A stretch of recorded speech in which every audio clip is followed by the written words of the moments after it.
When life is gone and the soul withered, to the unknown beyond, death and birth, to the gods above and the men below, give a second chance and life bestowed. Extracting the skin, stuffing it, and mounting the preserved animal for display. Taxidermy is done on all kinds of mammals, birds, fish, and reptiles.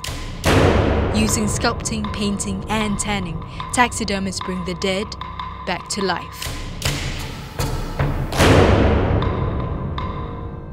For pet lovers, there are sentimental values to the animal. Even though it's dead, right, they want to have it to keep them company. Award-winning Singaporean taxidermist Ken Ma takes on the daily challenge of giving a second life to dead animals. There's a thrill in handling weapons, something probably pick up during my NS days.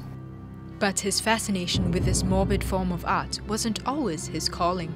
I started off as an engineer, worked for coming to 10 years before I decided to have a change of life. So I bring my family and emigrate to New Zealand. So from there, I pick up hunting, as a leisure.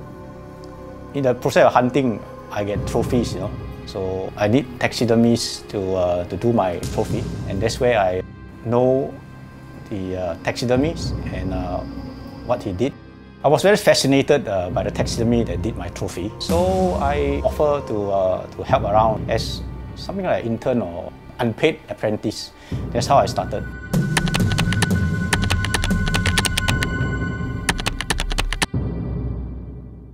For small specimen, I just maybe need a very small workspace like this. But for big specimens such as what we have here,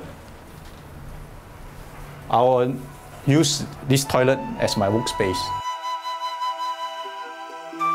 This little fellow squirrel, poor thing, got run over by a car while I try to run across the road. For small specimen animal like this, I normally do a dorsal cut. So just make an incision starting from here, and then just drag it across. All right.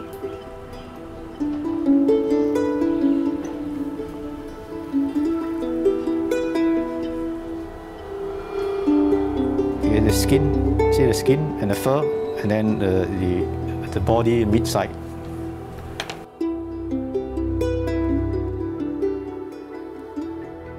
And then you slowly work your way around. Removing the skin from the legs is easier this way. All right. Okay. So you slowly work your way, work the skin off the legs, like getting the socks off your feet.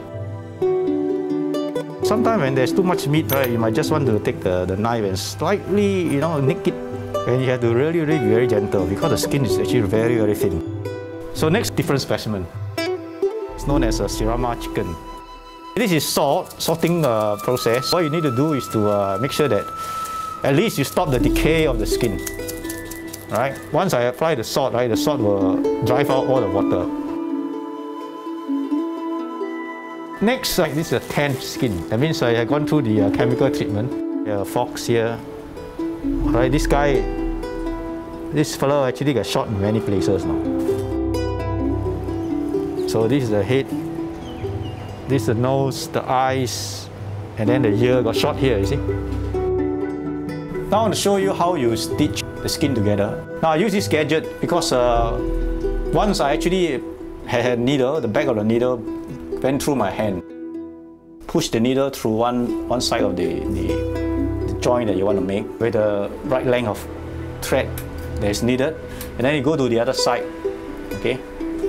And you get in from the underside of the skin, so that when you pull the thread together, the fold will go into the body. You can see that the very light color part of the hide is gone, covered by the hair. When you come to the end, you just tie them together. Choosing to ignore the taboo side of taxidermy, Ken continues to work from his modest HDB flat, passionately preserving animals for generations to enjoy.